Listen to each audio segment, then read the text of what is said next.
Hello. So today we are going to talk about one of the important topic, that is the inheritance biology. Now, if you are first time coming to my lecture series, so my name is Amin Mannan, and this is a gateway or a pathway for the competitive examination, and we are covering the CSR UGC examination syllabus. If you are not familiar, then this is three-part examination: A, B, and C parts. And if you look into the syllabus, so we are actually in talking about the inheritance biology. I've already made a video for this, that what this syllabus is all about, so you can refer to that one if you need more introduction about the subject matter. Now the idea which I'm going to do here is, like, I will take each of these units, like for example unit 8 itself, there are subtopics which is present, and then I will make that in the description as well as the title, so that you can easy to follow from which of the units I am referring to, and then accordingly you can able to understand. So let's begin. If you look into the inheritance biology syllabus, so the first syllabus part is your Mendelian principles, and that's what we are going to study in today's class. Then there is a concept of gene, the extension of Mendelian principle, gene mapping, extra chromosomal, microbial genetics, human genetics, then quantitative genetics, mutation, structure and recombination. तो अगर हम इन सब चीज़ों को देखें, क्योंकि मैंने ऐसे बोला था कि हिंदी में भी बात करेंगे, तो इन सभी चीज़ों में 2 लेक्चर, 4 लेक्चर, 5 लेक्चर्स बन सकती हैं, डिपेंड करता है कि कितना आपको समझ में आ रहा है और डेप्थ ऑफ द कॉन्सेप्ट है. द लेक्चर्स जो हैं वो 10 मिनट से 12 मिनट्स के आसपास हो सकते हैं, शॉर्ट लेक्चर्स भी हो सकते हैं. वी विल सी दैट, क्योंकि आज पहला है, क्योंकि आपको यूज़ टू करवाने के लिए मे बी 2-3 मिनट्स थोड़ा ज़्यादा लग सकता है. ठीक है. कुछ लेक्चर्स अगर 15 से 20 मिनट का भी हो सकता है, so that possibility is also there, so prepared for that as well. तो आज हम बात करेंगे मेंडेलियन प्रिंसिपल्स की. सो मेंडेलियन प्रिंसिपल से बात करने से पहले हम सबसे पहले ये जानते हैं कि इनहेरिटेंस बायोलॉजी जो कि आपके CSR सिलेबस का जो कोर्स है, इसमें हम इसको सिनोनिमसली हम यूज़ करते हैं टर्म जेनेटिक्स से. सो जेनेटिक्स क्या है? Genetics is the study of the genes, genetic variation and hereditary in organism. यानी कि जीन्स के बारे में हम स्टडी कर रहे हैं, किस तरीके के उसके फॉर्म्स हैं, उसके स्ट्रक्चर क्या है, वो कौन से फंक्शंस कॉज कर सकता है, क्या वो ट्रांसमिट होता है एक जनरेशन से दूसरे जनरेशन में, हम उस चीज़ पे बात करेंगे. That is called genetic. Genetics जो टर्मिनोलॉजी जो कॉइन किया था, that was coined by Bateson. ठीक है, फर्स्ट टाइम. दूसरी बात आती है, who is the consider to be the father of the genetics. So father of जो जेनेटिक्स हैं वो ग्रेगर जॉनल मेंडल है. ठीक है, जो कि यहाँ पे आपको दिख रहा है 1822 टू 1844. और इस पर बहुत कुछ बोला जा सकता है, लेकिन हमें क्रिस्पी और कंसाइज वीडियो बनाना है, तो वो हम बाद में देखेंगे. जो इम्पोर्टेंट पॉइंट्स है मैं आपको वही बता रहा हूँ. Father of genetics is Gregor zonal Mendel.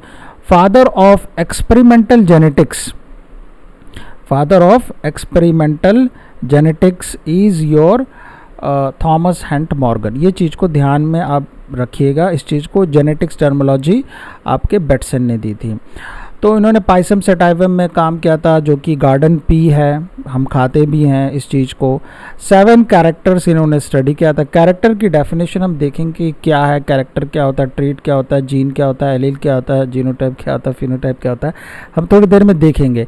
तो उन्होंने यहाँ पे 7 कैरेक्टर्स देखा था, जो कि आप देख सकते हैं. सीड कोट कलर है, फ्लावर कलर है, सीड का कैसा कलर है, सीड का इटसेल्फ कलर, पॉड का कलर, शेप है, हाइट ऑफ द प्लांट है, फ्लावर का पोजीशन क्या है, फ्लावर कलर भी, फ्लावर पोजीशन को. कुछ लोग ये मानते हैं कि मेंडल ने बहुत ज़्यादा इससे ज़्यादा भी पढ़ा किया था, लेकिन जो हम देखते हैं 7 ही चीज़ इस चीज़ में देखने को मिलती है. तो कुछ जेनेटिक्स के टर्मिनोलॉजीज हम समझते हैं, और आज का मेरा आइडिया यही रहेगा कि हम जेनेटिक्स की टर्मिनोलॉजी को और प्रिंसिपल ऑफ डोमिनेंस और प्रिंसिपल ऑफ इंडिपेंडेंट असॉर्टमेंट को समझेंगे, और दूसरे में आप प्रिंसिपल ऑफ इंडिपेंडेंट असॉर्टमेंट को समझ सकते हैं. एलील्स क्या? Alleles is different forms of gene. So जिससे पहली चीज़ ये आता है कि जीन क्या है. जीन का सिंपल लैंग्वेज में अगर हम डेफिनेशन करें तो जीन इज़ ए स्ट्रेच ठीक है। It is a stretch of nucleotides, और वो न्यूक्लियोटाइड्स क्या है, that nucleotides which is made up of your ATGC which is also called as ABC of your life form, और ये कोड करते हैं एक पर्टिकुलर प्रोटीन को। कैरेक्टर्स क्या, character is the characteristics of an individual that is transmitted from one generation to another generation. Synonymous trait है, तो trait और कैरेक्टर में डिफरेंस ये है कि जैसे हम फ्लावर कलर की बात करते हैं, ठीक है, फ्लावर कलर, या हम प्लांट हाइट की बात करते हैं, प्लांट हाइट, तो फ्लावर कलर और प्लांट हाइट को हम कह सकते हैं कि कैरेक्टर है। फ्लावर कलर में हम जब बात कर रहे हैं कि ये पर्पल है कि वाइट है, या प्लांट हाइट की बात कर रहे हैं टॉल है या शॉर्ट है, तो वो ट्रेट कहलाता है। तो जब हम कैरेक्टर के अंदर घुस के बात करते हैं सबसेट में, तो ट्रेट के लिए बोलते हैं, और कैरेक्टर जब हम इंडिविजुअल फिनोटाइप के ऊपर से देख रहे हैं। F1 जनरेशन क्या है, F1 जनरेशन वो है कि जैसे मान लीजिए एक प्लांट है, जैसे कि मान लीजिए एक प्लांट टॉल है, इसको हमने क्रॉस किया मान लीजिए एक शॉर्ट प्लांट के साथ, तो इसको हम बोलते हैं पेरेंटल पॉपुलेशन, पेरेंट 1 पेरेंट 2, इनके जो प्रोजेनिस आते हैं उसको हम कहते हैं फर्स्ट फिलियल जनरेशन। ये भी जब F1 और F1 आपका क्लोज को आप क्रॉस हाइब्रिडाइज करते हो, तो जो नेक्स्ट जनरेशन आती है, यानी कि ये फर्स्ट जनरेशन हो गई, ये सेकंड जनरेशन हो गई, ये थर्ड जनरेशन हो गई, मतलब ग्रैंड चिल्ड्रंस के बारे में आप कह सकते हैं, तो उसको filial generation F2 F1 filial generation आता है। सिमिलरली F3 भी जाएगा सेकंड फिलियल। गेमीट क्या है, गेमिट का सिंपल टर्मिनोलॉजी में अगर मैं आपको समझाऊं, तो गेमिट्स क्या है कि जैसे मान लीजिए ह्यूमन बॉडी है, ह्यूमंस की अगर हम लेते हैं, तो हमारे को ये पता है एक ओवम है जिसको हम एग कह रहे हैं। ये ओवम और एग स्पर्म से जब मिलता है तो ये बनाता है क्या, जाइगोट, ठीक है। ह्यूमंस में कितने हमारे क्रोमोजोम हैं, ह्यूमंस में हमारे 46 क्रोमोजोम्स हैं। 46 क्रोमोजोम में से 23 क्रोमोजोम्स आपके ओवम में पाए जाते हैं, 23 क्रोमोजोम स्पर्म में पाए जाते हैं, तभी वो डिप्लॉयड ऑर्गेनिज्म बोलता है। तो half the number of the chromosomes जो पाया जाता है उसको हम गेमीट बोलते हैं। सो यहाँ पे भी लिखा हुआ है mature reproductive cell that is special for sexual fusion. Gene हमने आपको बता दिया है। जीनोटाइप क्या है, जेनेटिक कॉन्स्टिट्यूशन ऑफ ऑर्गेनिज्म है। तो जैसे मान लीजिए मैं इसको पहले यहाँ पे दिखाऊं, और यहाँ पे मैं 1 मिनट के लिए कलर कोड चेंज कर रहा हूँ। तो जैसे मान लीजिए ये प्लांट का यहाँ पे ये हाइट है, ठीक है, जो टॉल दिख रहा है ये डॉफ दिख रहा है, ये कहलाएगा प्लांट का फिनोटाइप, ठीक है, जो दिख रहा है। और जो इसकी जो जीन जिसके लिए रिस्पॉन्सिबल है इस हाइट के लिए, तो हम उसको डिनोट करते हैं कैपिटल टी से, क्योंकि डिप्लॉयड ऑर्गेनिज्म है इसलिए कैपिटल टी से डिनोट करते हैं। दूसरी चीज़ है कि ये जैसे स्मॉल हाइट है तो उसको स्मॉल टी से डिनोट करते हैं। ये डोमिनेंस भी है और ये रिसेसिव है। क्या है हम एक मोमेंट में देखेंगे। जैसे और एक चीज़ देख लेते हैं, जैसे सीड कलर है, सीड कलर क्या है, येलो है, तो येलो को हम डिनोट कर सकते हैं वाई, क्योंकि डिप्लॉयड ऑर्गेनिज्म है तो इसलिए हम इसको डबल वाई से करेंगे। यानी कि जो जीन जिस पर्टिकुलर कैरेक्टर को डिफाइन कर रहा है हम उसको कुछ लेटर से, इंग्लिश के सिंबल से बात करते हैं। और सिमिलरली जो रिसेसिव कैरेक्टर्स यानी कि उसका ऑल्टरनेटिव फॉर्म है उसको हम एलील्स भी कहते हैं, उसको हम डिनोट करते हैं आपके स्मॉल वाई से। इसको दूसरी तरीके से समझने के लिए और एक तरीका, क्योंकि हमारा आने भी वाला है, जैसे मान लीजिए ये आपका क्रोमोजोम है, ठीक है, कलर चेंज करता हूँ। मान लीजिए ये आपका क्रोमोजोम है, ठीक है, इस क्रोमोजोम में ये हमारा एक क्रोमोजोम बन रहा है। इस क्रोमोजोम में ये मान लीजिए फीमेल से आया है और ये आपका मेल से आया है। इस जगह पे मान लीजिए हम कहते हैं कैपिटल टी है और मान लीजिए इसको कहते हैं स्मॉल टी है। तो जब रिप्रोडक्शन होती है, मतलब गैमेटोजेनेसिस प्रोसेस होती है डिप्लॉयड ऑर्गेनिज्म में, तो क्या होता है, इसी पर्टिकुलर स्टेट में ये क्या करता है, इसको डुप्लीकेट हो जाता है। देखिए ऐसे डुप्लीकेट बनता है और ये चीज़ कहलाती है आपकी क्रोमैटिड्स। ये क्रोमैटिड्स हैं और ये क्या है, ये होमोलोगस क्रोमोसोम्स है। सिमिलरली ये भी आपका बनाता है, ये आपके क्रोमैटिड्स बन गए। तो यहाँ पे अगर हम एग्जांपल लेके समझ रहे हैं कैपिटल टी की, यहाँ पे एग्जांपल लेके समझ रहे हैं स्मॉल टी की, तो ये डिप्लॉयड ऑर्गेनिज्म है जिसको हम जीनोटाइप के रूप में बताते हैं। और जो गेमीट्स बनती है आपकी, तो उसमें सिर्फ एक स्मॉल टी जाती है या एक स्मॉल टी जो फ्यूज़ होके आपका फिर जाइगोट बनाता है। ठीक है, आई होप कि आपको समझ में आ रहा होगा। चीज़ें नहीं समझ में आएगा तो कमेंट्स में ज़रूर लिख के बताइएगा। अब हम बात करते हैं अगले 2-4 मिनट में प्रिंसिपल ऑफ डोमिनेंस की। इसमें एक और टर्मिनोलॉजी भी आती है वो आती है कि जैसे मोनोहाइब्रिड क्रॉस क्या है, डाइब्रिड क्रॉस क्या है, मैं वापस जाऊंगा उस चीज़ में बताने के लिए। और ये क्या है, मोनोहाइब्रिड क्रॉस है कि जैसे आप दो प्लांट्स को ले रहे हैं, जैसे हाइट ऑफ द प्लांट है, ठीक है, जैसे टॉल वर्सेस शॉर्ट है, तो ये मोनोहाइब्रिड है, यानी एक कैरेक्टर को हम जब देख रहे हैं तो वो मोनोहाइब्रिड क्रॉस है। डाइब्रिड क्रॉस में क्या है, जैसे आपने हाइट ऑफ द प्लांट ले लिया और सीड का जो शेप है उसको ले लिया, तो वो आपकी हो जाएगी डाइहाइब्रिड क्रॉस। जैसे राउंड और रिंकल भी हमने जोड़ दिया, क्योंकि प्लांट्स की तो सारी पार्ट्स है ना। जीनोटाइप मैं आपको बता चुका हूँ, जैसे कैपिटल टी हो गया, राउंड के लिए ये हो गया। फिनोटाइप उसका फिजिकल अपीयरेंस। गैमीट्स जो है कि वो सिंगल लेटर से हम दिखाते हैं, इस तरीके से ये गैमीट्स बन जाएंगे।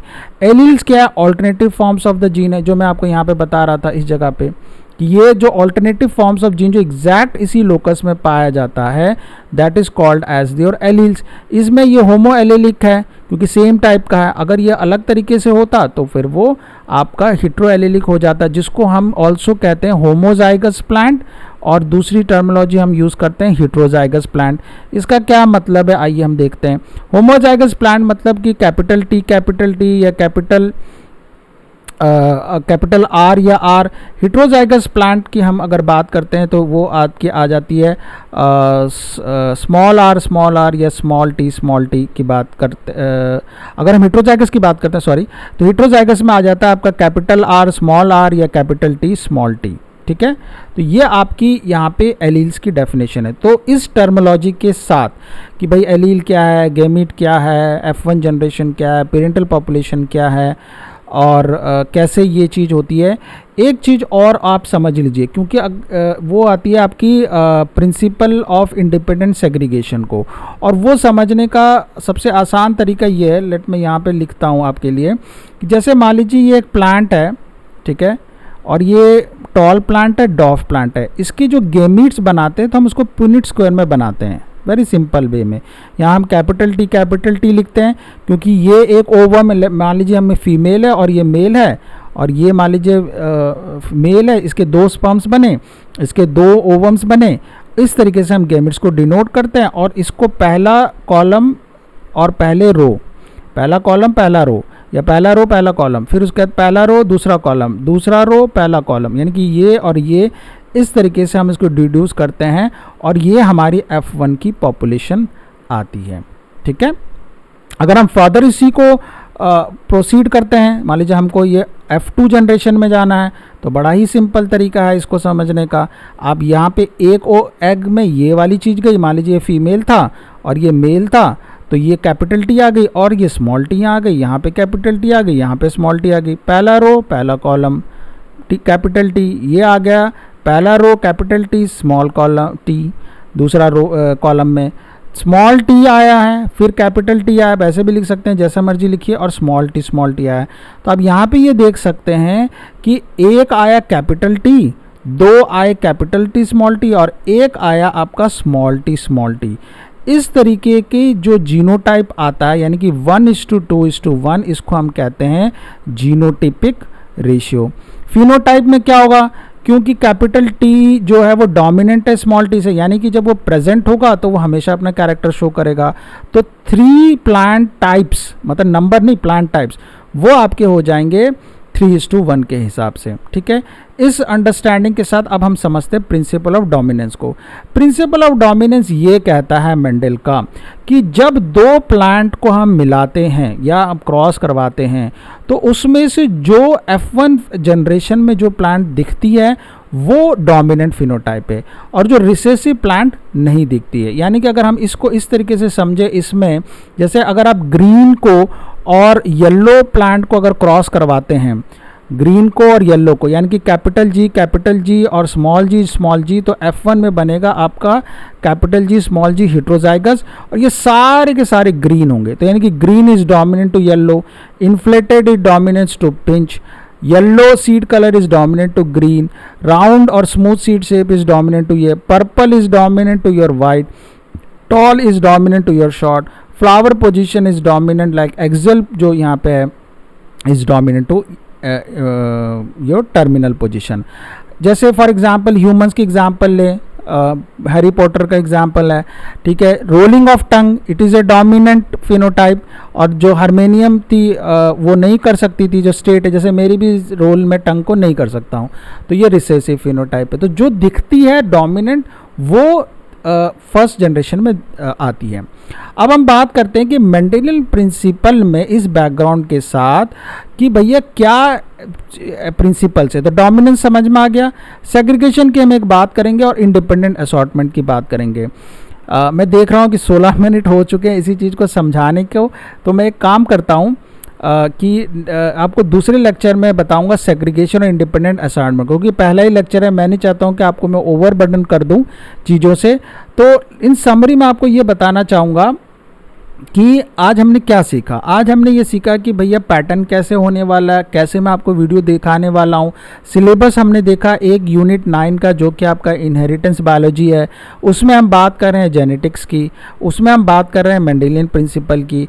मेंडेलियन प्रिंसिपल को समझने के लिए मैंने कुछ टर्मिनोलॉजीज़ के बारे में बात की। इस टर्मिनोलॉजी के फाउंडेशन से मैंने आपको ये भी समझाया कि मोनोहाइब्रिड क्रॉस क्या है, डायहाइब्रिड क्रॉस क्या है, जीन क्या है, एलील्स क्या है, गैमिट क्या है, कैसे हम क्रॉसेस करते हैं, और लॉ ऑफ डोमिनेंस आपको समझा दी कि भैया जो चीज़ पाई जाती है F1 में वो डोमिनेंट है, और जो चीज़ नहीं पाई जाती है वो हो जाएगी रिसेसिव। अब इसका रेलेवेंस क्या है उसको समझने के लिए आपको सेग्रीगेशन और इंडिपेंडेंट असॉर्टमेंट का वीडियो देखना पड़ेगा, जो कि वीडियो नंबर 2 हो रहा है, आएगा इसी से रिलेटेड। तो इसी के साथ मैं आप लोगों से इसको अभी एंड करूँगा इसको, और आपको धन्यवाद सुनने के लिए। और अगर आपको ये चीज़ अच्छी लगती है तो प्लीज़ आप इस चैनल को सब्सक्राइब कर दीजिए, शेयर कीजिए अपने दोस्तों के साथ। फ्री ऑफ कॉस्ट है, कोई हिडन कॉस्ट नहीं है, और ये टोटली आप ही लोगों के लिए बनाया गया है। 2022 का टारगेट लेके मैं चल रहा हूँ, तो मैं इस पे वीडियो आपके बेनिफिट के लिए लाता रहूँगा। So thank you, stay safe, धन्यवाद।